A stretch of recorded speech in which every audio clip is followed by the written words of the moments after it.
มาทุกคนวันนี้ขอยสิมาตอบละลายคอมเมนต์ที่คอมเมนต์เข้ามาเนาะอย่างเช่นคอมเมนต์คนนี้เนาะที่คอมเมนต์ว่าเป็นหยังคือบุกกอไผ่กันน้ำกันเซเจียนเขาแต่ก็มีหลายคอมเมนต์เนาะที่ว่าแนะนำมาว่าบุกกอไผ่คือบุกกอเต้ยคือบุกยาแพก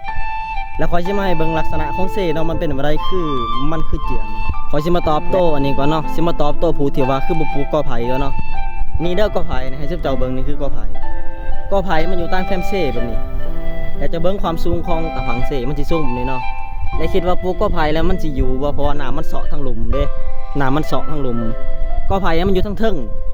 และหากไผ่มันก็บ่ได้เลิกไปได้เนาะนี่แล้วมันก็เลยเฮ็ดให้เซ่เจือนนะเบิ้งความสูงปลูกกอไผ่ก็บ่อยู่เนาะแล้วค่อยก็อยากสิบอกคนที่แนะนำว่าปลูกคือบ่ปลูกกอเตยเนาะแล้วสิปลูกบอลได้ป่ะนี่สิปลูกทั้งลุมบ่หรือสิปลูกทั้งเทิงคัดปลูกทั้งเทิงนี่เจ้าคิดว่ามันสิใหญ่ทันบ่กอเตย